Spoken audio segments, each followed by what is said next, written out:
In a world where image often outweighs integrity, a black janitor walks into a courtroom and silently shatters every stereotype held against him. Humiliated by a lawyer in front of a crowd that assumes his silence is submission, he pulls out something that turns the room into stone, his FBI badge. But this isn't just about a twist, it's about a journey of resilience, racism, buried truths, and the cost of justice in America. Before we deep dive into this interesting story, subscribe to our channel and tell us where are you watching from. Share in the comments below.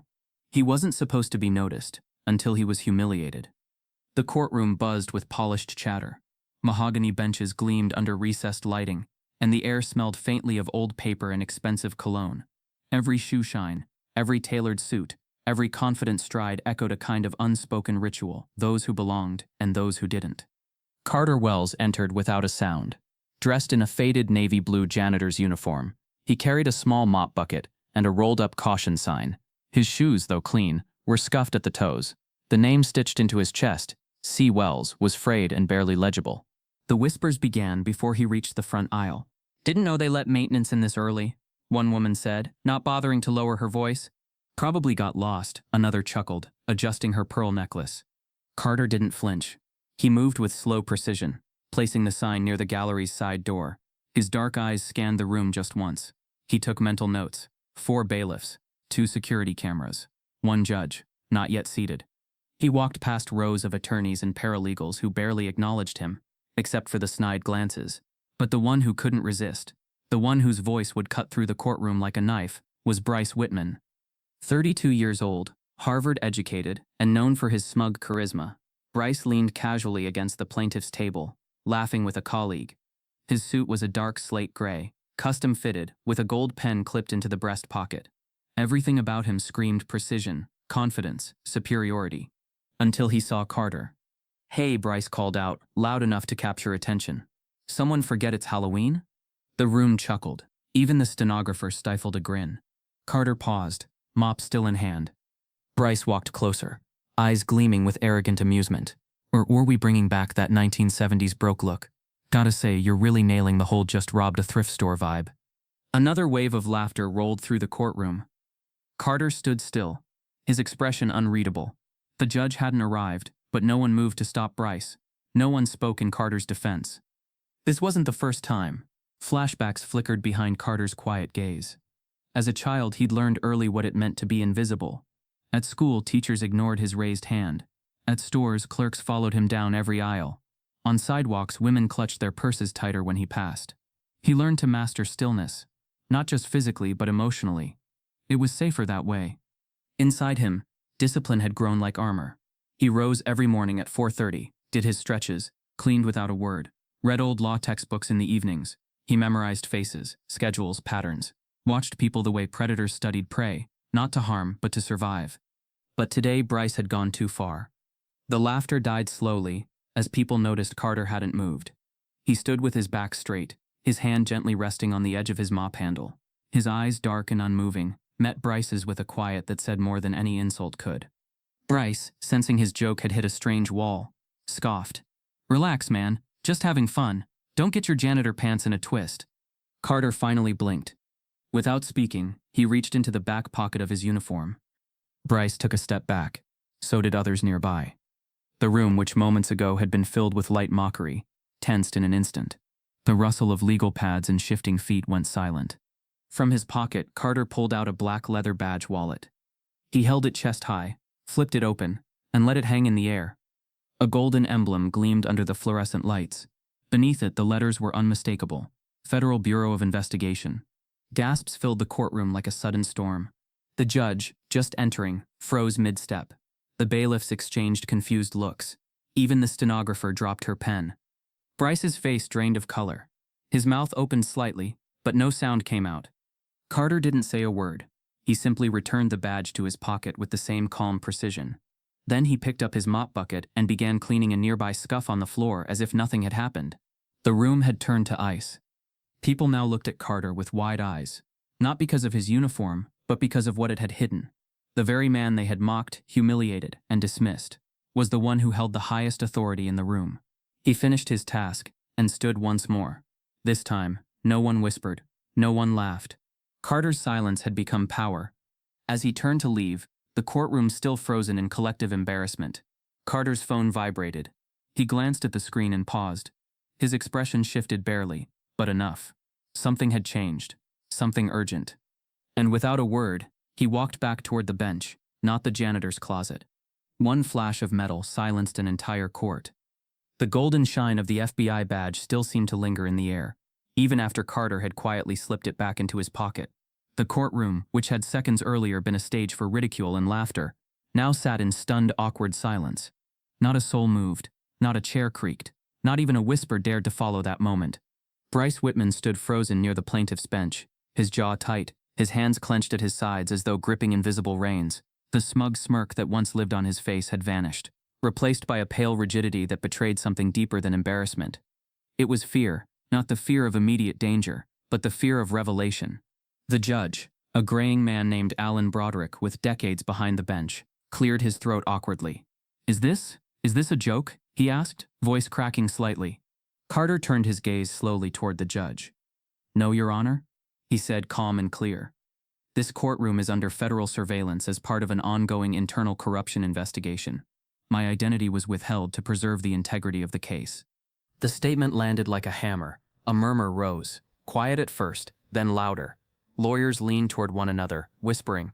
A few paralegals checked their phones, confused. One of the bailiffs instinctively reached for his radio, only to stop when Carter raised a hand, gently, but with authority.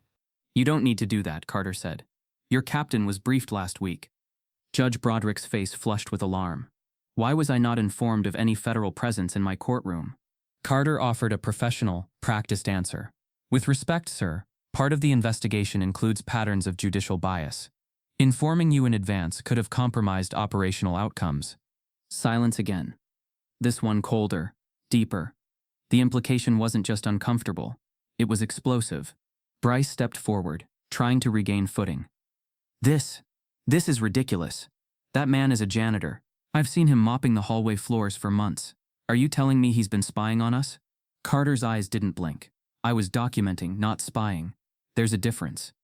The words sliced cleanly through the air. He walked toward the bench slowly, deliberately. His every step seemed to make the floor louder, as though the building itself now recognized him differently. He reached into the same pocket again, but this time, instead of his badge, he retrieved a small black notebook, weathered, thick with handwritten notes. Placing it gently on the clerk's desk, Carter addressed the court. In this notebook are records of more than 67 separate instances of racial bias, unethical legal manipulation, and case misrepresentation across this court's operations, names, dates, outcomes, cross-referenced with digital surveillance and testimony. A sharp gasp came from the defense table. Judge Broderick's voice trembled. "You investigated us." Carter nodded, still without emotion. "For 14 months. Every eye turned toward Bryce, who had begun to sweat visibly, a subtle sheen forming on his forehead. His carefully groomed appearance was unraveling by the minute. "This is outrageous," he snapped, louder now. "He's lying. This is a stunt, an illegal operation. You can't just come in here and accuse people like this." "No one's being accused," Carter said. "Not yet." That yet hung in the air like a noose. Suddenly, the clerk received a silent signal on her earpiece. Her face went pale. She stood and whispered something to the judge. Judge Broderick stiffened. "I've just been informed the FBI's regional director is en route. This hearing is adjourned until further notice." The room erupted. Attorneys stood, some outraged, some terrified. Phones lit up with alerts and frantic messages. Only Carter remained still. As the bailiffs moved to escort everyone out, Carter stepped aside, letting them pass without interference. His presence was no longer questioned. He wasn't the janitor anymore. He was the one watching. Bryce paused as he passed Carter, trying to summon some last vestige of dominance. "You're finished," he whispered. "You think anyone's going to believe you over a courtroom of attorneys?" Carter didn't look at him. "I don't need belief. I have evidence." Bryce's lips twitched, but he walked away, jaw tight. Outside the courtroom, reporters had already gathered. Someone had leaked the incident within minutes. Cameras clicked. Microphones pushed forward. Carter exited through the back, unseen, unbothered. He walked down the side corridor he'd used daily as a janitor. But now, every footstep felt different. He no longer belonged to that identity. Reaching the break room, he opened a locker. Inside were two things: a clean pressed suit in a garment bag, and a slim manila folder marked classified eyes only. He changed slowly, methodically. His uniform, the one that had shielded him like armor, was folded and set inside the locker. He looked in the mirror. Gone was the janitor. In his place stood a quiet storm, one who had waited, endured, and now moved with purpose. As he reached for the folder, his phone buzzed again. It was a message. No name, just a number. "They know it was you. Be careful." He stared at the screen for a long moment. The silence of the break room echoed louder than any courtroom had. Carter closed the locker slowly, then turned to leave. But the hallway lights suddenly flickered. Once, twice, and then the entire corridor went black. His birth certificate read Negro before it read his name. Even Carter's beginning was an act of defiance. He was born in the summer of 1971, in a sweltering clinic tucked deep within the piney woods of Jefferson County, Mississippi. The building's roof leaked, the floorboards moaned with every step, and the waiting room had two entrances, one for whites and a back door for everyone else. When his mother, Laverne Wells, was handed his birth certificate, her eyes welled, not with joy, but with a silent ache.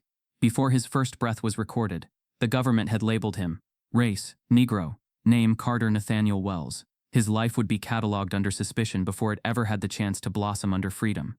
He was born into the shadow of a murder. His father, Emmanuel Wells, had vanished 6 weeks before Carter was born. Official reports said he'd gone out for a late shift at the lumber mill and never returned. The town's sheriff, a man whose neck was redder than the rust on his patrol car, shrugged it off as a runaway case. But everyone in the black neighborhood of Possum Hollow knew better. Emmanuel's body was found dangling from a cypress tree 2 days later, 12 miles outside the county line. The coroner called it suicide. No note, no investigation, no justice, just silence. And silence was often the loudest language in Mississippi. Laverne never recovered. She raised Carter on a diet of second-hand clothes, stretched meals, and whispered prayers. Her eyes were always somewhere else, trapped in memory, in mourning. By the time Carter was 5, she spoke to him less like a child and more like someone already preparing to carry a burden. Keep your head down, speak only when it matters, and never give them a reason. But the world didn't wait for reasons. It made assumptions. They lived in a one-room shack next to the old train tracks. Paint peeled from the walls, the windows barely kept out the cold, and the only heat came from a rusted iron stove. At night, Carter would press his ear against the wall and listen to the trains rumble past. He imagined riding them to somewhere invisible, where no one knew what his father looked like hanging from a tree. By 6, Carter knew words most white children in his town never heard. Redlining, poll taxes, sundown laws. Not because anyone taught him directly, but because they shaped everything around him, where he lived, how he learned, what stores he could enter without being followed. At school, Carter sat in the back of the classroom, not by choice, but because the teacher, a woman named Mrs. Hendricks who smiled wide but always said those people with a syrupy disgust called his name last, ignored his questions, and marked his homework with suspicious scrutiny. When he aced a spelling test, she accused him of cheating. When he won the school reading contest, his trophy got lost. It was around this time that Uncle Ray moved in. Raymond Wells, Emmanuel's older brother, had returned from the Vietnam War angry and militant. He wore leather jackets in the heat and carried books by Baldwin, Malcolm X, and Assata Shakur under one arm. The town feared him, not because he was violent, but because he was educated and refused to lower his voice. He taught Carter how to sharpen his mind before his fists. "Don't react, record," he would say, sliding a composition notebook across the table. "Watch them, learn them, then beat them with their own rules." Carter listened. He began documenting things that didn't sit right. Who got punished for what in school? Which shops refused to give change? Which streets the police always circled twice? By age 10, he developed a quiet rhythm of observation. It wasn't just about surviving anymore. It was about remembering. But even that didn't protect him. When Carter turned 12, he came home one afternoon with a bruised cheek and cracked glasses. A white neighbor, Mr. Farley, had accused him of lurking near his property. Carter had been walking home from school. No one believed his version of the story, not even the town constable, who dismissed it as boys being boys. Uncle Ray was livid. He marched to Farley's doorstep that evening, unarmed but unyielding. "You touch him again, and the law won't be your shield," he warned. The next week, Ray's truck was torched. There were no arrests, only warnings, coded and casual. The unspoken rule in Jefferson County was simple. You can be black, but don't be brave. And certainly don't be bold. Still, Carter absorbed his uncle's lessons like gospel. He learned to outthink his oppressors, to use quiet as a shield and intellect as a blade. He read court transcripts by flashlight, memorized state laws, and practiced balancing emotion with strategy. The world wanted him to be angry. Instead, he became precise. By age 14, he was tutoring white students in algebra while being denied access to the advanced classes himself. Teachers took credit for his work. Classmates mimicked his dialect, called him professor with smirks. Racism came dressed as jokes, as policies, as silence. But Carter endured. He believed somehow that this meticulous suffering was shaping him into something more than just a victim. One humid July evening, while walking home from the library, Carter took a shortcut through the town square. Blue lights flared behind him. A cruiser pulled up, and 2 officers stepped out. He recognized them. One had coached his school's football team. They asked for his ID. He reached into his pocket slowly, calmly. But before he could even speak, one of them shoved him against the wall. He never got to explain. And by the time the station called Laverne, Carter was already in a holding cell, booked for resisting arrest, obstruction, and trespassing. They said he stole a lie that cost him 4 years of freedom. The charges read grand theft, intent to defraud, and obstruction. The merchandise allegedly stolen? A watch silver-plated, modest in price but extravagant to a boy who had never owned more than a plastic Timex. The accusation came from a store owner named Vernon Doyle, who had been watching Carter since the moment he entered the shop. Carter had walked in to buy a notebook and 2 pens.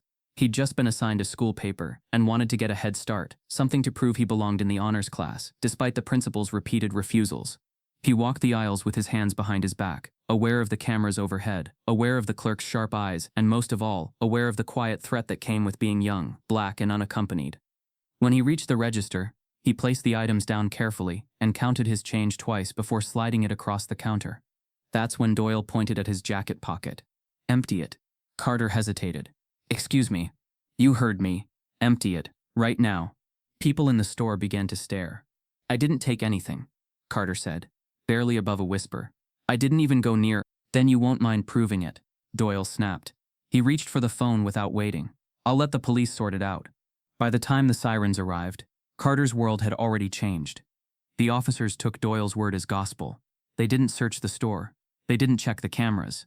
They pulled the watch from beneath a nearby shelf and claimed it matched the witness statement. Carter protested, calmly at first, then with growing panic. They didn't listen. He was 16 years old, no prior record, straight-A student, never skipped class, never broke curfew. And still, none of that mattered. What did matter was that Doyle insisted he saw him take it. That was enough. Carter's public defender met him 5 minutes before the hearing. He never asked Carter what happened. He advised him to take a plea deal. Less time, less trouble. But Carter refused. "I didn't do it," he said. "I'm not saying I did." The judge didn't care. There were no parents in the courtroom. Laverne had died just months earlier from a stroke.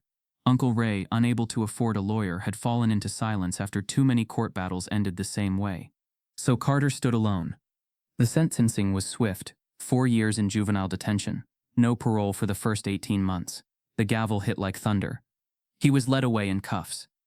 The first week inside was a kind of suffocation Carter hadn't known existed. The facility, tucked far from public view, smelled of bleach and decay. Boys fought over socks, guards turned blind eyes. Meals were rushed, tasteless, and often cold.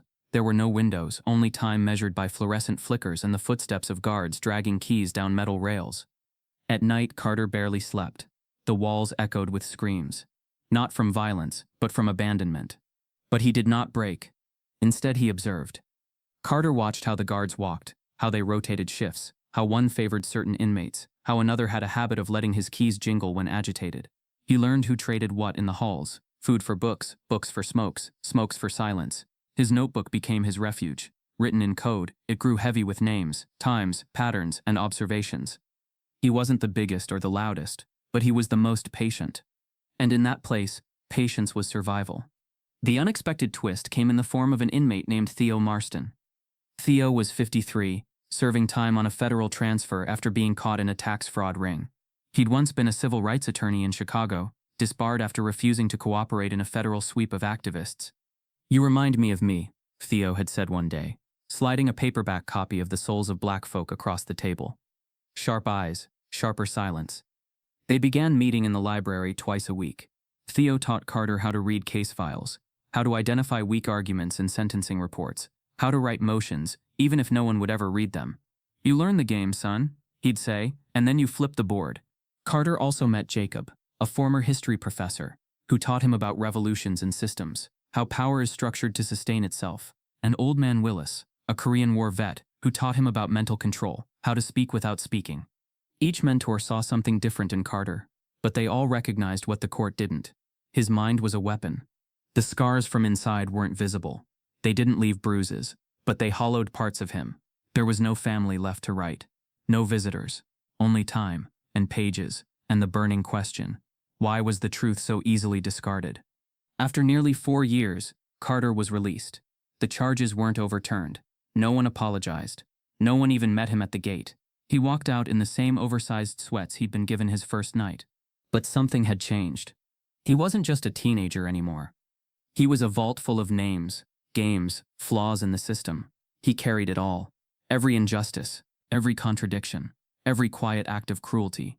Not as trauma, but as ammunition. On his last night inside, Theo handed him a folded note. "I know a man," it read. "He owes me a favor. Find him. He's with the Bureau now." Beneath it, a name was written: Agent Wallace Thorne. The system meant to break him became his classroom. Carter Wells walked out of detention a free man in legal terms. But in reality, freedom had many conditions, most of them invisible. The label convicted felon trailed him like a shadow, stamped onto every job application, muttered behind closed doors, etched into every glance from those who thought they knew his story. He was 20, technically free, but emotionally still serving time. The bus dropped him off near the same town that had stolen 4 years of his life. The sun hit differently now, too harsh, too indifferent. He had no mother left to greet him, no uncle waiting with open arms. Uncle Ray had died of a stroke 2 years earlier, alone in a VA hospital. No funeral, just a folded flag and a closed file. Carter rented a room in a boarding house near Jackson, Mississippi. It smelled of mothballs and lost dreams. The mattress dipped in the center, the wallpaper peeled at the corners. But it was quiet. It was his, and for now, it was enough. He found work where he could. Washing dishes, unloading trucks, sweeping barbershops after closing. The jobs didn't ask for background checks. They asked for silence, speed, and consistency. He gave them all three. But at night, Carter transformed. He turned his window sill into a desk, stacked library books into towers of possibility. He read court rulings, dissected legal theory, memorized constitutional amendments the way others memorize scripture. With a borrowed laptop and shaky Wi-Fi, he enrolled in an online paralegal certification program under a scholarship meant for economically displaced individuals. He completed every assignment early, earned perfect scores, and never once spoke in the discussion forums. Still, the system had not finished its punishments. When Carter began applying to law schools, he believed naively that his story might move someone, that some dean somewhere would see his resilience and offer a second chance. He was wrong.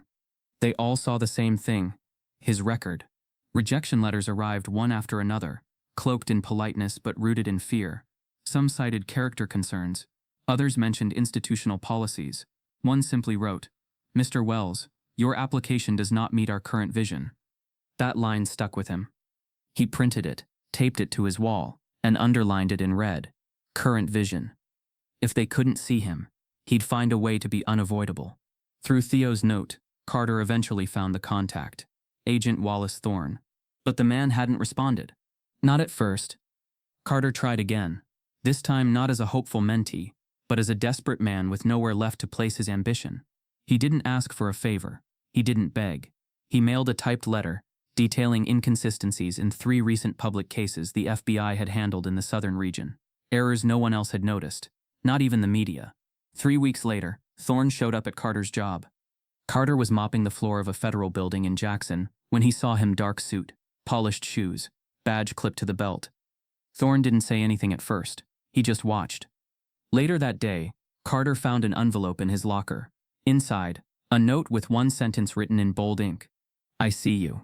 From that moment on, things began to shift. Thorne didn't pull Carter into the FBI as an agent. That door was still locked tight behind policy and politics. But he did what no one else had. He opened a side door. Carter was offered a civilian custodial position at an FBI field office. A mop, a uniform, a badge, different from the one he would one day earn, but symbolic all the same. He took it without hesitation. Most saw it as a demotion, a step backward. But for Carter, it was an infiltration. He moved through the halls quietly, learning every department's rhythm, memorizing names, codes, behaviors. He cleaned trash bins while listening to case briefings. He scrubbed conference rooms while absorbing tactical strategies. He became the agency's invisible mirror. But what set him apart wasn't just observation, it was insight. One day, Carter overheard a frustrated analyst struggling with a pattern in a drug trafficking case. The agent had spent 3 weeks compiling data that still didn't make sense. Carter, kneeling nearby, wiping a baseboard, spoke up gently. Your subject's travel pattern isn't based on distribution. It's ritual. He's hitting cities based on festival dates, high foot traffic, less surveillance, more cash. The agent froze. Excuse me? Carter stood, wiping his hands. Check the dates, there's a rhythm. He's not distributing, he's recruiting. The analyst laughed awkwardly. And you figured this out by what, mopping the floor? Carter smiled. No, by listening better than most. Later that day, the agent reran the analysis. Carter was right. Within weeks, word spread quietly, in corridors and over vending machines, that the new janitor wasn't just cleaning floors. He was solving puzzles no one else could. Thorne called him into his office. You planning on staying a janitor forever? He asked. Carter didn't answer. Thorne leaned back. Because I'm not sure that uniform fits you anymore. There was a pause. Then Thorne said, what if I told you we could use someone like you? But as Carter began to respond, a coded alarm flashed on Thorne's desk. An alert, a breach, and when Thorne opened the file, it wasn't about a case. It was about Carter. He trained in secret, just like the racism he was about to expose. The file on Thorne's desk didn't make sense, not at first. The digital alert had been triggered not by Carter's actions, but by his history. It was flagged under an internal review protocol meant to monitor civilian employees with sensitive background discrepancies. Translation: anyone who'd been convicted, regardless of exoneration, and dared to be exceptional. The page pulsed on the screen like a silent accusation. Subject: Carter N. Wells. Prior juvenile incarceration. Subject: demonstrate advanced analytical capacity inconsistent with assigned position. Flag for internal monitoring. Thorne closed the screen and looked at Carter. Did you know they're watching you? He asked. Carter didn't flinch.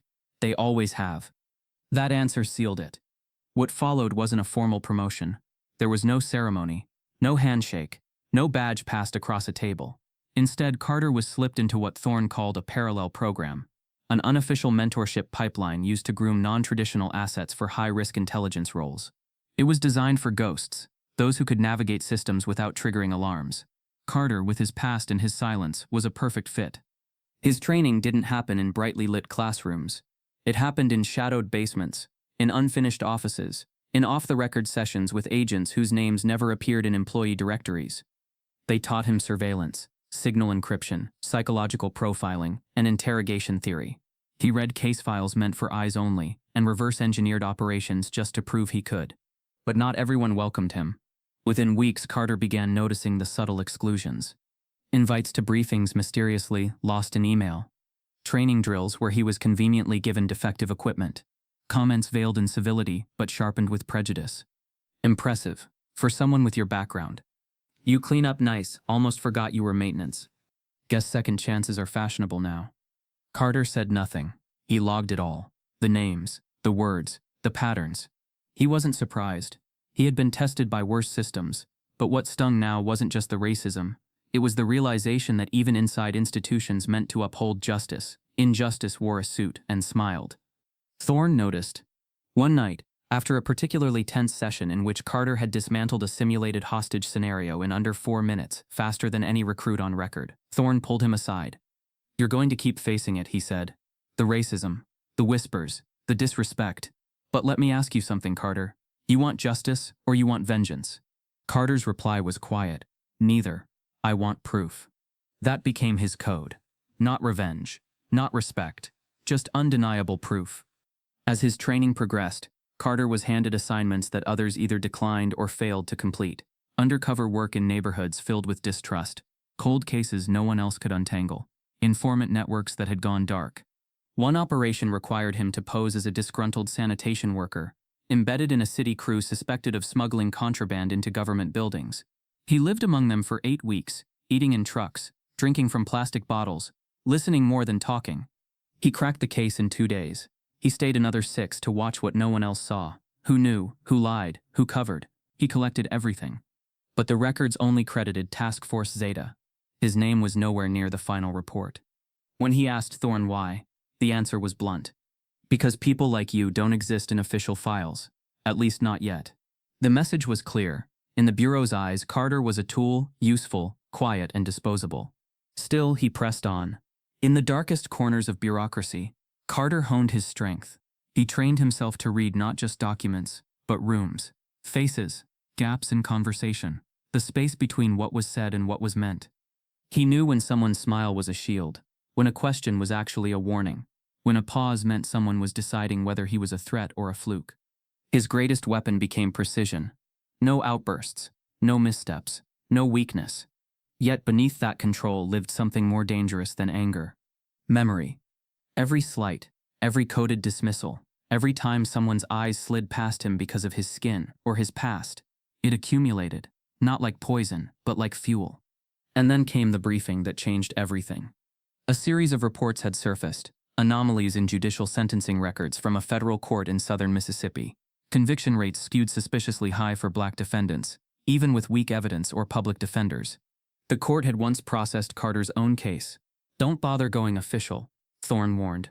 This is too old, too local. You want the truth? You'll have to go undercover.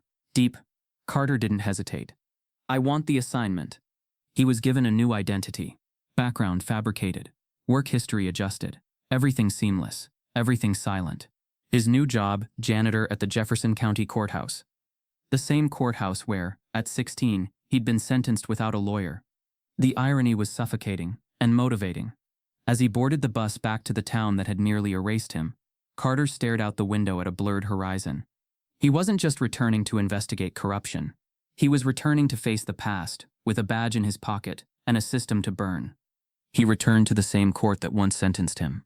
The bus eased to a stop outside Jefferson County Courthouse, its engine sighing like a breath Carter had been holding since he boarded. As he stepped off the last stair, his boots met the same cracked sidewalk he had stood on 16 years ago. Wrists cuffed, shirt bloodied from the officer's elbow, dignity fractured. But today, there were no cuffs, no bruises. Only a badge, hidden, heavy. The courthouse looked exactly the same. Red brick facade, 4 weather-worn columns out front.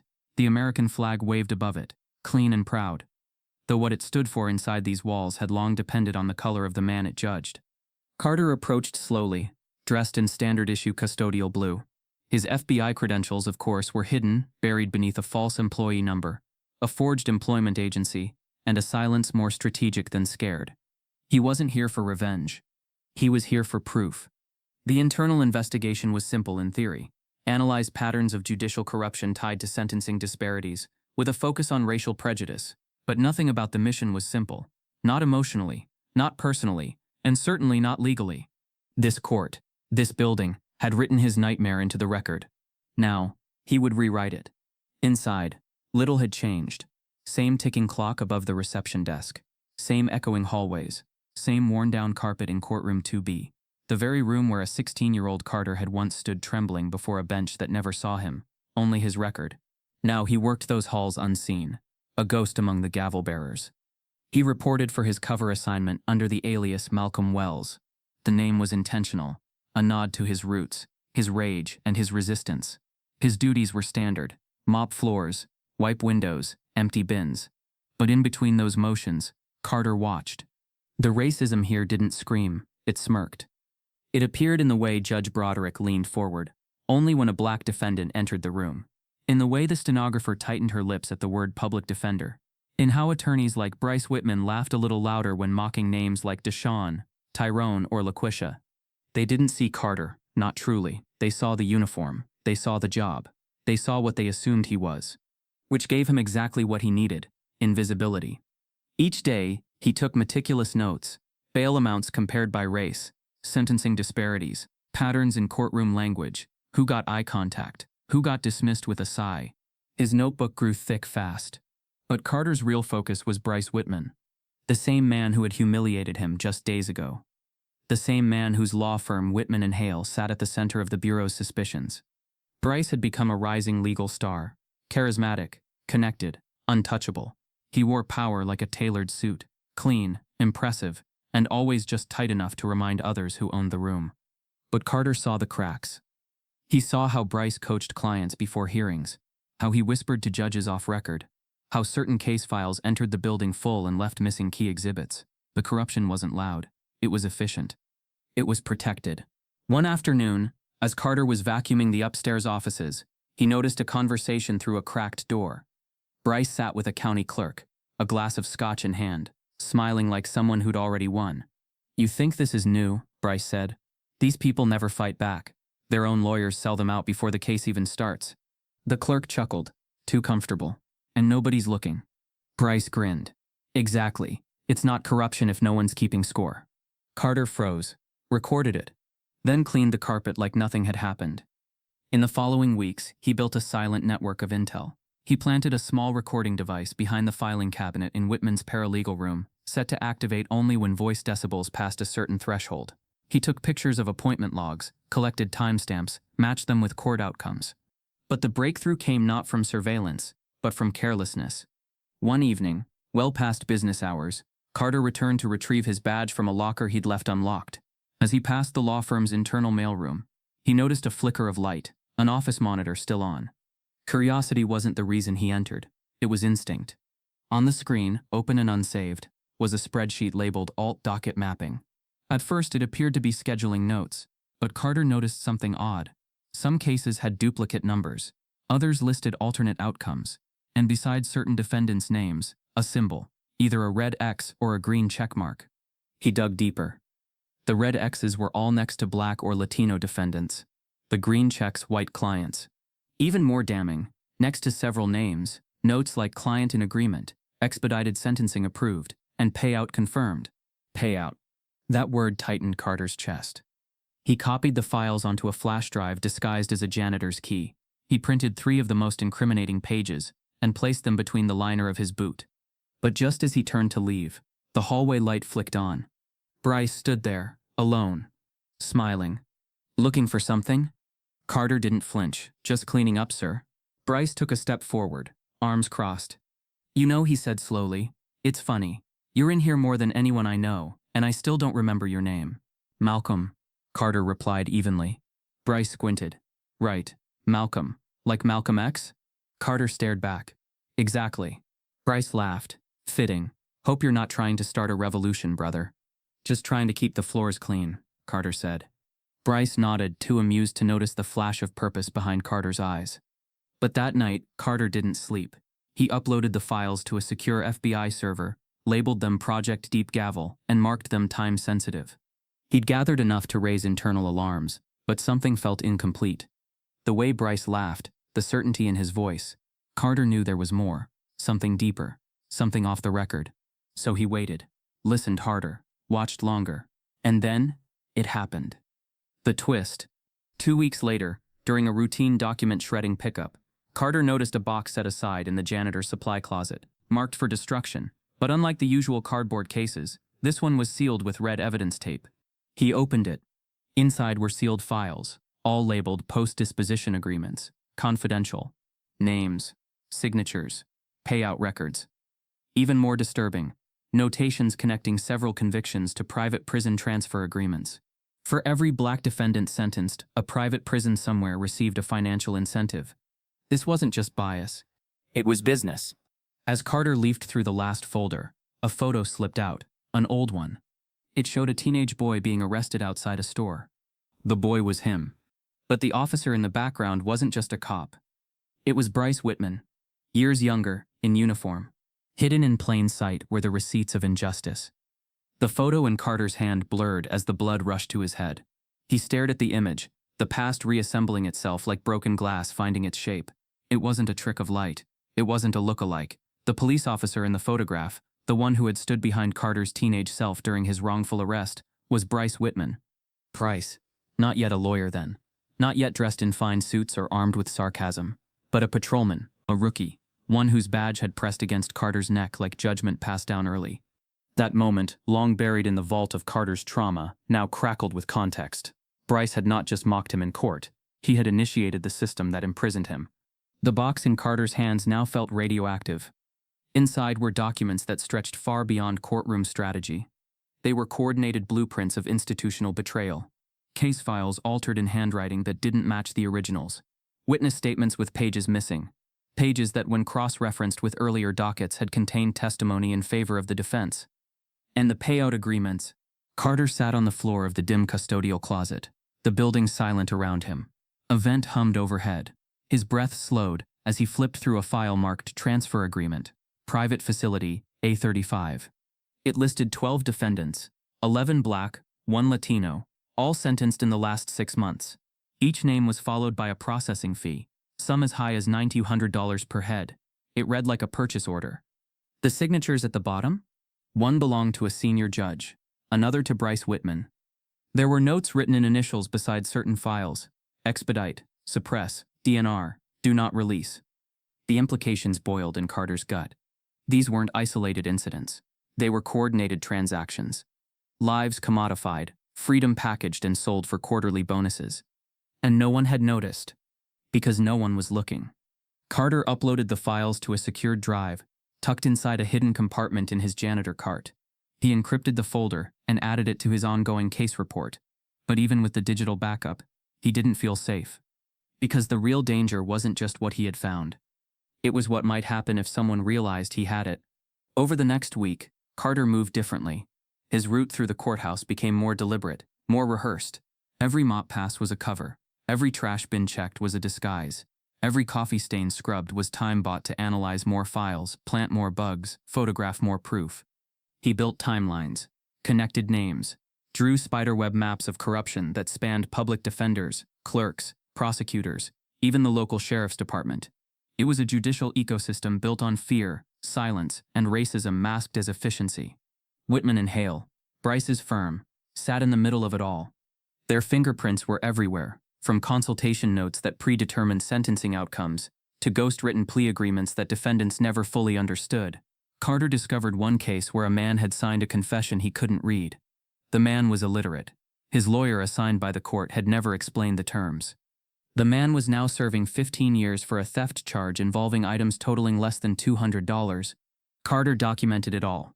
Every paper, every keystroke, every whisper behind closed doors. And slowly the case took form. Not just a legal argument, but a story. A tapestry of injustice threaded through black and brown lives, stretching across years of silence. It wasn't just a scandal, it was systemic rot. He needed one more thing: confirmation that Bryce knew exactly what he was doing. It came in the form of an email. Late one night, while cleaning an office Bryce had briefly stepped out of, Carter noticed his laptop screen still unlocked. A mistake. He moved fast. In Bryce's drafts folder was an unsent email to a private investor. Subject line: expansion potential, statewide. The body of the message included phrases like, court pipeline proves consistent, secured agreements for long-term sentencing targets, projected ROI increase if new facility approved. ROI, return on investment. They were building prisons for profit, planning futures for incarceration, selling suffering as strategy. Carter screen captured the email, forwarded it to his secure bureau server, and then he closed the laptop quietly, returning to the role of the invisible man. But invisibility couldn't protect him forever. 3 days later, while finishing his shift, Carter noticed his locker had been opened. He never left it unlocked. Nothing was missing, but the position of his backup flash drive had shifted slightly. His hands tightened, his pulse quickened. That night, the air around him changed. Colleagues who once ignored him now looked twice. Security guards asked for ID they hadn't bothered with before. A court clerk asked where he was from, not with curiosity, but with suspicion. Someone knew, and they were watching. He reached out to Thorne through a coded message embedded in a maintenance request. Status read, eyes on, need relocation or extraction. But there was no immediate response. Instead, the following morning, Carter arrived to find a new face in the building. A man in a charcoal suit, no name tag, clean cut, polished, eyes that scanned like lasers. He spoke to no one, but nodded too knowingly when Carter passed him. At lunch, Carter returned to his cart to find one of his mop heads sliced open, like someone had been searching for something hidden inside. He didn't panic. He adapted. He moved the files to a backup server he had programmed months earlier, one that auto-sent fragments of his investigation to 4 separate legal contacts outside the bureau. If anything happened to him, The story would break open like a detonated truth bomb. Still, he knew this game couldn't last forever. And then, the real twist came. While organizing archived files in the courthouse basement, Carter found a folder not logged in the court index. It was thin, slipped behind a row of public records, labeled only with a handwritten word, shadow. Inside were surveillance photos, not of suspects, of him. Carter on the bus, Carter entering the courthouse, Carter speaking to Thorne, Carter exiting through side doors late at night. Each photo dated, time-stamped, annotated. Someone had been watching the watcher. And at the very back of the folder, stapled to the final image, was a typed note. You were never invisible. Stop now, or we stop you. Bryce didn't just mock his clothes. He mocked every life he destroyed. Carter stood outside courtroom 2B. His access badge still read, denied. It blinked again. Invalid credentials. He didn't panic. Instead, he took a step back and studied the keypad. The system had been updated overnight. Subtle, intentional. A digital lock on a man who had already been locked out once in life. He turned, pushed his janitor cart down the hallway, and reached the side entrance, the one used for maintenance. No cameras, no badge required. He entered the courtroom through the back, quiet as breath, and took his position in the corner with the mop handle resting between his gloves. From this angle, he could see the entire courtroom. Bryce Whitman was already there, smirking, pacing before a mostly white jury, hands animated, voice buttery smooth. He was in closing arguments for a case Carter had followed from its first filing, State v. Tyrese Clayton. The defendant, a 19-year-old accused of robbery, had no prior convictions, no weapon, and no fingerprints at the scene. What he did have was a public defender who looked tired and skin that made him a target. Bryce stood in front of the jury as if on stage. Now, I'm not saying Mr. Clayton meant to terrify that poor woman, Bryce said with a chuckle. But if you saw a 6-foot-tall man in a hoodie sprinting toward your car at night, what would you assume? The jury laughed lightly. A few nodded. Bryce turned, eyes scanning the room. Then they landed on Carter. He stopped. The smirk curled back into place. And speaking of assumptions, he said, voice raised, sometimes we look at a man and think we know his story, like our friend over there. He gestured to Carter casually. Laughter again. Carter didn't move. Bryce continued. I mean, this man's been cleaning the courtroom for weeks. Does a great job too. But imagine if tomorrow he said he was a federal agent. The courtroom chuckled. Would we believe him? Or would we think maybe he's watched too many movies? Laughter again, louder now. Even the judge didn't intervene. Carter remained perfectly still. Every word was being recorded on the tiny mic clipped inside his collar. Every insult, every snicker, every act of casual racism disguised as wit. Bryce kept going. Now I respect hard work, believe me. But let's not confuse uniforms, okay? Some of us went to law school, others went to mop buckets. The room hummed with laughter. Carter looked toward Tyrese, seated and silent, eyes wide with shame. It was more than humiliation. It was erasure. The kind of erasure Carter had lived through. The kind that didn't shout its violence. It chuckled it. And Carter understood, in that moment, that this wasn't just about a case. Or even Bryce. It was about power, and the way whiteness could wield it like a joke. Still, he said nothing. Instead, he cleaned, slowly, methodically. And while he moved, his mind did the math. He had recorded over 73 hours of audio, logged over 400 instances of coded or overt racial bias. He had 6 sworn affidavits from courthouse staff who admitted to seeing case files altered. He had Bryce's emails. He had the prison payout records. He had the surveillance folder labeled Shadow. And now he had Bryce on tape, mocking the very man building the case that could end his career. After court adjourned, Carter remained. He wiped down benches, dusted the railing, then exited the building, and took the long way home. Inside his apartment, he laid everything out like a war table. USB drives, notes, photos, redacted and unredacted versions of contracts, bank routing numbers, signed confessions. It was more than a case file. It was a reckoning. He had a choice to make, go public with it all, or wait for the Bureau to give him the green light. But waiting had cost him too much already. He reached out to 3 trusted sources, lawyers he'd once studied online under, journalists who had quietly told black stories without exploiting them, and one former FBI contact now turned whistleblower. Each received encrypted drops that night. In 72 hours, the storm would begin. But Carter wasn't finished. The next morning, he returned to the courthouse, Same mop, same silence, same badge, still red. He didn't need it. What he needed was the courtroom microphone system. While most staff were on break, Carter entered the AV control room, an area he'd cleaned hundreds of times. He knew the codes, knew which ports could be tapped, knew that the courthouse audio was backed up locally before syncing to cloud systems. He uploaded one clip. Just one. Bryce's voice, mocking Carter, layered over a highlight reel of the firm's internal corruption files. He placed it into the courtroom's holding folder, scheduled to play automatically during the following morning's procedural hearing. He left quietly. But the next morning, Carter was stopped at the courthouse door. 2 security guards, tense, uniforms stiff, no smiles. "You've been reassigned," one said. "We need your badge and cart." Carter handed them over. But he didn't leave.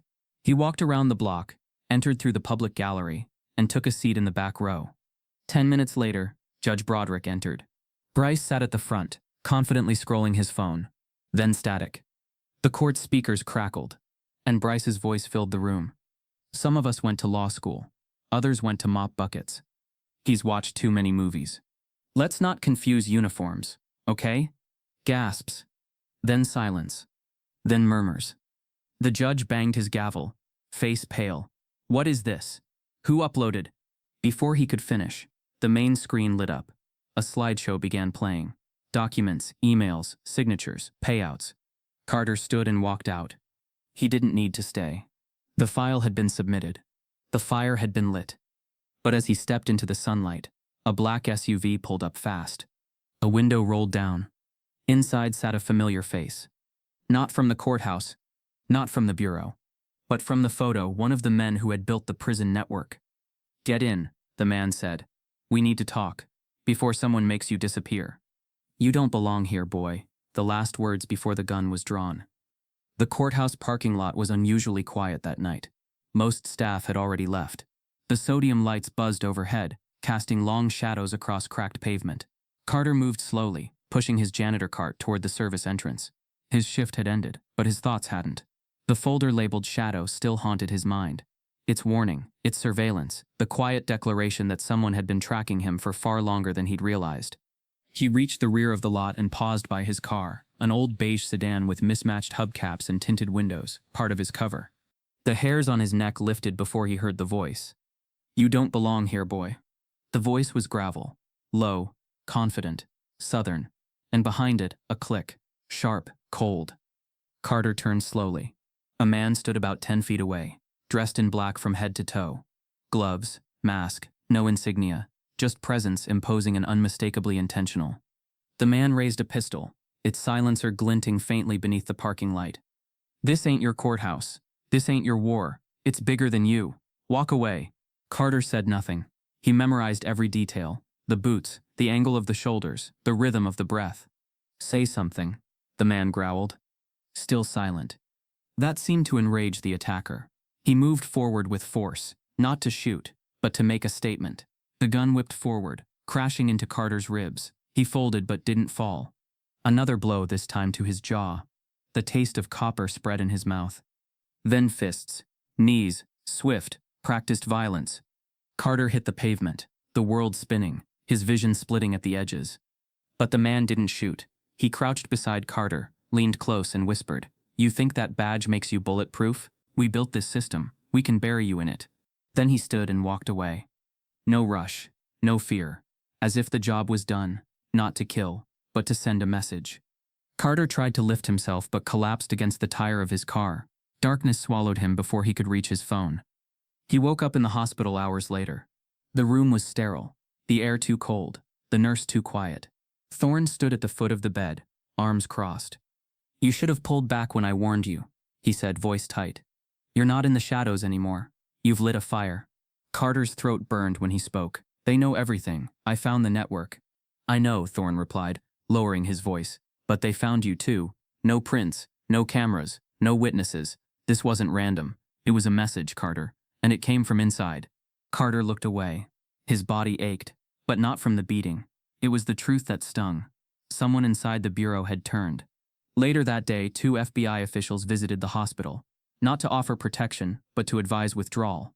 "You've served the investigation well," one of them said, smiling too tightly. But we believe your cover has been compromised. For your safety and the integrity of future missions, we're recommending reassignment. Carter stared at them for a long time. He didn't speak. He didn't have to. The silence said what the words never could. No. After they left, Thorne returned. You don't have to be a martyr, he said. I'm not, Carter whispered. I'm just not finished. Thorne studied him a moment, then nodded. Then you better move fast, because next time, they won't just send a message. That night, Carter checked himself out of the hospital against advice. He wrapped his ribs, covered his bruises, and cleaned the dried blood from his collar. Then he suited up again. Not in armor, but in uniform. The blue janitor's clothes.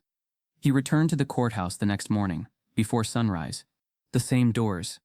The same keys. The same cart. But something had changed. This time, he wasn't moving through the building as a ghost. He was a storm preparing to make landfall. And as he reached the courtroom, preparing to submit the first round of evidence to federal authorities, he found his access badge didn't work. Locked out. Someone had already moved. Before you flip a system, you listen to how it breathes. Carter sat in the back seat of the SUV, his posture straight, eyes unreadable. The man in the driver's seat didn't speak right away. The interior smelled of leather and old tobacco, and the hum of the engine filled the silence like a slow, steady heartbeat. The driver finally spoke, voice low and calculated. You made noise. Carter didn't respond. The man glanced at him through the rearview mirror. Your file's already in D.C. They're spinning up a national investigation. But that also means the eyes on you, they aren't all friendly. Still, Carter said nothing. You're a smart man, Wells. Smarter than most in that building ever knew. But smart doesn't always mean safe. At that, Carter leaned forward slightly. I didn't get here by being safe. The man nodded, then handed him a folder. These are names. Some are allies, some aren't. Some, or both, depending on the hour. Read it, burn it, then disappear. Because after tomorrow, you won't just be the man who exposed corruption. You'll be the man some people want to erase. Carter took the folder, but he didn't open it. Not yet. I'm not running, he said, not when I've already come this far. He exited the vehicle without another word. The SUV disappeared into the haze of morning traffic, leaving Carter alone on the sidewalk outside his modest apartment. Inside, he moved through each room slowly. This wasn't a place filled with memories. It was a bunker. A temporary stop on a long mission. But tonight, for the first time, it felt like a shrine. Every surface told part of the story. The notebook by the lamp.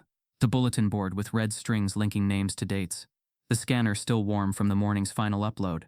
He placed the folder on his desk but didn't open it. Instead, he picked up a photo, faded at the corners of his mother, Laverne. She stood in front of their old shack in Jefferson County, smiling despite the weight behind her eyes. She had never seen justice, never tasted even the first ounce of it. Next to her photo was one of Uncle Ray, taken just days before his stroke. He was holding a copy of The Fire Next Time in one hand, pointing at Carter with the other, like a preacher caught mid-sermon. Carter remembered what he'd said that day. You don't beat them by becoming them. You beat them by proving they never knew you at all. Carter closed his eyes and breathed. He saw Theo Marston's face, the jailhouse lawyer who saw his mind before the system tried to bury it. He remembered the boy who cried silently during his sentencing, the woman who pleaded for her son's life while the judge yawned. He remembered each case file, each injustice, each small act of survival that the world never noticed. And he remembered the silence. Because it wasn't just noise that shaped revolutions, it was the pause before them. He lit a candle. A small one. Wax slow to melt. Then he opened the folder the man in the SUV had given him. Inside were more truths. Names of local officials tied to prison kickbacks, bank routing numbers leading to offshore accounts, memos between judicial board members plotting damage control. One page even had Thorne's name buried deep in a footnote. Carter stared at it. The implication stung. But betrayal was a currency in politics, and Carter wasn't spending his soul for anyone, not even those who helped him rise. He burned the folder, page by page, in the kitchen sink. Then he sat down and pressed play on the recording device. It was his own voice. A statement, one he had recorded weeks ago, but never dared listen to. My name is Carter Wells. This is my official deposition, should I not survive the fallout of what I'm about to do. What I've uncovered is not just corruption, it's policy. It's a machine built on poverty and punishment, and it wears the face of justice. This is my testimony. He listened to every word, then backed up the file again. No backup, No assurance, just purpose. At dawn, he dressed slowly. No uniform, no disguise. He wore a plain black suit, crisp, clean, tailored. Not for show, but for meaning. He clipped the badge to his belt. No hiding now. He looked in the mirror. No janitor, no ghost. Just a man with evidence and history in both hands. He left the apartment and walked to the courthouse, alone. People stared as he entered. Not because of his clothes, but because of his face. Because suddenly everyone recognized him, not as the man who cleaned floors, but as the storm they didn't see coming. He passed through security. No resistance, no delay. He entered courtroom 2B, the very place where he'd once been sentenced, mocked, ignored. This time, every seat was filled. Media, lawyers, officers, public. Even Bryce sat at the front, trying to maintain composure, but his fingers twitched against the desk. Carter approached the bench. The judge raised an eyebrow. "Do you have something to present, mister?" Carter opened his briefcase. Inside, a stack of files, labeled, ordered, meticulously built. But he reached instead for what lay beneath it. His badge. He held it up. And as the courtroom gasped, Carter said only one sentence. "I'm not here as a janitor today, Your Honor. I'm here as a federal witness." Not one word spoken yet. Every lie began to crumble. Carter's hand gripped the badge firmly. His stance calm, centered, immovable. The golden emblem of the FBI shimmered under the courtroom's overhead lights. Its mere presence silenced the whispers and cleared the smugness from every corner of the room. Gasps fluttered through the courtroom like birds trapped in glass. The gallery, once buzzing with curiosity, now sat suspended in collective disbelief. Judges who once nodded condescendingly in Carter's direction leaned back in their chairs, stunned. Attorneys clutched their files tighter. Reporters leaned forward, sensing history. Judge Broderick's voice trembled. "Mr. Wells, your—" Carter didn't answer. He didn't need to. The badge answered for him. Carter walked forward, each step deliberate, measured. He placed the files, hundreds of pages worth of data, recordings, signed confessions, forged plea agreements, onto the bench like sacred texts. "This is the evidence," he said, finally breaking the silence. "Not only of corruption, but of a system that has criminalized blackness for profit." Before the judge could respond, the side doors burst open. Federal agents, clad in navy blue jackets with bold yellow FBI lettering, swarmed into the room. No sirens, no yelling, just quiet authority. Their movements were swift but controlled. Papers served, wrists secured in cuffs, digital devices confiscated. Carter stepped back, not as a janitor, not even as a witness, but as the man who had made this moment possible. Bryce stood frozen at the defense table. At first he tried to smirk, but it wavered at the corners. "This is a joke," he barked, voice rising. "This whole thing's a setup. This man is lying. He's a damn janitor, for God's sake." Carter looked at him calmly. "And yet you never once asked who I was, just assumed, like you always do." A female agent approached Bryce. "Mr. Whitman, we have a warrant for your arrest in connection to judicial fraud, falsification of court records, obstruction of justice, and conspiracy to commit federal crimes." "You're insane," Bryce growled, jerking his arm back. "I have connections. You think this'll stick? I know judges, senators. Hell, I made this courtroom." The agent tightened the cuffs. Bryce's voice cracked. "You don't understand. I'm not the only one." But Carter wasn't looking at him anymore. He turned his attention to the room. Dozens of lives had intersected here. Defendants who never stood a chance, mothers who had begged for leniency, lawyers who had rolled their eyes at the word unfair. And now, the silence spoke volumes. As agents escorted multiple officials out, 2 judges, 3 clerks, and a public defender, murmurs swelled in the back of the room. Cell phones buzzed. Reporters whispered frantically into microphones. The system was collapsing in real time. But Carter didn't smile. He felt no triumph. Because justice delayed didn't feel like justice at all. It felt like grief postponed. And yet the truth had made it to daylight. Then, as Bryce was being led toward the exit, he lunged, not with a weapon, but with desperation. "I still have leverage," he shouted. "You think this is over? It's not. You don't know what I know." He turned his head sharply toward Carter. "You don't know who your friends are." The words hung in the air like poison. Carter flinched, not visibly, but inwardly. Because somewhere deep, he understood. Bryce wasn't bluffing. The man had played this game far too long. He knew things, systems, secrets that might still be buried. As the courtroom cleared, Thorne appeared at Carter's side. That was bold, he muttered. You just detonated half the county's legal infrastructure. Carter didn't look at him. It had to be done. Thorne nodded. Yeah, but now the retaliation starts.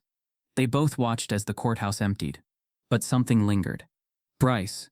Even as he was pushed into a federal vehicle, he was smiling again. Blood on his lip, wrists bruised, but smiling. He knew something Carter didn't. And as the convoy pulled away, a message pinged Carter's encrypted phone. No sender. Just 4 words. Your file is gone. Truth has a cost, and Carter was ready to pay it. The message on Carter's phone, your file is gone, felt like a blade pressed lightly to his spine. It didn't say what was gone or who took it, but Carter knew enough about systems to understand the implications. Without a record, he didn't exist. Not as an agent. Not as a witness. Not as a man who had just dismantled a statewide corruption ring. Someone had deleted him. By the time Carter reached his apartment, the media storm had begun. Clips from the courtroom, his badge reveal, the agents storming in, Bryce's screaming, had gone viral. The video had been uploaded to multiple platforms, shared across advocacy groups, legal blogs, and even mainstream cable networks. The narrative spread quickly. Black FBI agent uncovers judicial racism from within. Some headlines praised him. Others questioned his motives. But the truth had broken containment. For the first time in his life, Carter's silence wasn't his shield. It was his weapon. Still, it didn't take long for the backlash to arrive. By midnight, Bryce's legal team issued a public statement. Our client maintains that Mr. Carter Wells manipulated information, violated federal protocols, and has a criminal past that calls into question his motives and methods. The smear campaign launched at full throttle. Old photos from Carter's teenage arrest resurfaced. No context, no backstory, just a mugshot. A doctored clip of him supposedly threatening a colleague was anonymously leaked to social media. Bots amplified it, blogs twisted it.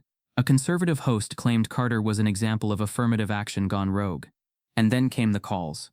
Blocked numbers, silent voicemails, threats that sounded too practiced to be from ordinary citizens. You played your role, now disappear. Carter turned off his phone. But the surveillance didn't stop. He noticed unmarked cars parked near his building, footsteps behind him at odd hours. One night he returned home to find his door unlocked, but nothing missing. Just the feel of a presence that wanted him to know they had been there. Even Thorne's responses grew cold. I've been pulled off this. Internal Affairs has it now, he said over a scrambled line. Watch your back. It felt like free fall. The very system Carter had exposed was now trying to absorb his resistance, swallowing it, spinning it, turning him from whistleblower to liability. And yet the people didn't follow suit. They rallied. A video compilation, blending clips of Carter cleaning courtrooms with his final badge reveal, hit 3 million views in 2 days. Civil rights groups demanded a federal inquiry. Protesters gathered outside the courthouse, holding signs that read, "Truth looks like Carter Wells."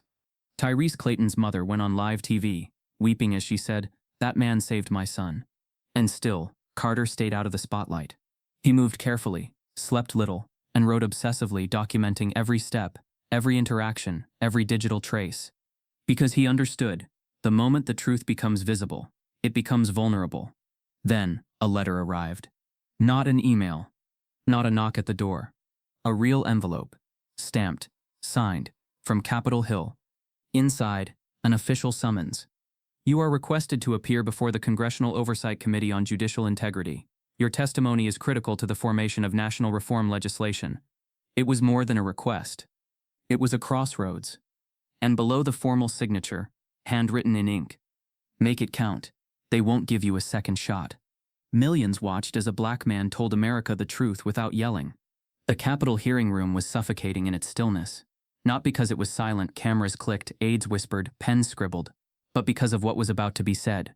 Seated behind a polished oak table, under glaring lights, Carter Wells didn't flinch. He wore the same black suit from the courtroom, not tailored to impress, just clean, sharp, intentional. His FBI badge lay inside his coat pocket, unseen but still heavy with meaning. The chairman cleared his throat. "Mr. Wells, you may begin your testimony." Carter didn't speak for a full beat. Then he leaned toward the mic. "My name is Carter Nathaniel Wells. I was once sentenced by a court that never saw me. Later, I returned to clean its floors. And even later, I returned with a badge, undercover, to expose the truth." Gasps from behind the cameras. No dramatics, just quiet clarity. I didn't do this because I wanted revenge. I did it because I needed America to know what happens in silence. The room was riveted. He walked them through it all, without embellishment, without self-pity. He told them about his wrongful arrest at 16, about the judge who didn't let him speak, about being placed in a juvenile detention center, designed more like a warehouse than a rehabilitation facility. He described learning law from inmates, being passed over by law schools, scrubbing floors with a federal badge in his pocket. He named names, dates, files. Systemic racism, Carter said, isn't just slurs or symbols. It's paperwork. It's policy. It's who gets believed and who gets buried. The chairman leaned forward. Mr. Wells, do you believe this corruption is isolated to Jefferson County? Carter didn't hesitate. No, sir. I believe it's the blueprint, not the exception. Every senator froze at the weight of his certainty. News stations cut live. Hashtags erupted. Millions watched. Some in awe, others in denial. Black parents texted their children to turn on the TV. Teachers paused their classes. Barbershops cranked up the volume. For once, the country was being told the truth by someone who had lived it on both sides of the glass. A congresswoman asked gently, "What do you want to see happen next, Mr. Wells?" "Reform," he said. "Not punishment. Retraining. Independent oversight. Transparency. Protection for whistleblowers. I'm not asking you to destroy the system. I'm asking you to rebuild it with the people it has harmed at the table." A pause. "And if you can't do that, then get out of the way." Silence. Then applause from spectators, not the politicians. Raw, real, unapologetic. Outside the chamber, protesters chanted his name. Inside, aides scrambled to brief legislators on next steps. Federal review boards were launched before Carter had even left the building. His testimony sparked a domino effect. Within days, the Department of Justice announced new probes in 4 states. The private prison contracts Carter had exposed were suspended pending investigation. Bryce Whitman's firm faced disbarment. 2 judges stepped down quietly. A third was indicted. For a moment, it felt like America was listening. But Carter knew better than to mistake noise for change. He left through the side exit, avoiding the swarm of cameras. No speeches, no interviews. He didn't want to become a celebrity. He had seen what the spotlight did to truth. It bent it. He walked alone, the Capitol behind him, his badge still hidden. A reporter tried to chase him down. "Mr. Wells, how does it feel to be a hero?" He turned, just for a second. "I'm not a hero," he said. "I'm just what happens when the system underestimates someone too long." That clip went viral too. But Carter didn't see it. He boarded a train southbound, headphones in, head down, no entourage, no suitcase. Just a man reclaiming quiet. He thought about his mother, about Uncle Ray, about Theo, the jailhouse mentor, who taught him to outthink the trap. He thought about Tyrese, whose life had been saved not by luck, but by a janitor who had refused to be invisible. And as the train hummed toward the horizon, Carter stared out the window and whispered to no one in particular. "What now? When the lights go off?" He entered as a janitor. He left as a symbol. Carter Wells didn't announce his departure from the FBI. No press release, no farewell email, no ceremony with plaques or parting gifts. Just a quiet envelope. He left it on Thorne's desk before sunrise, a letter of resignation, folded once. Inside was his badge, the one he had carried through every corridor of danger, silence and justice. It glinted faintly in the morning light, still whole, still proud. But Carter had done what he came to do. He didn't need the badge anymore to make change. He returned to Mississippi, not to rest, but to rebuild.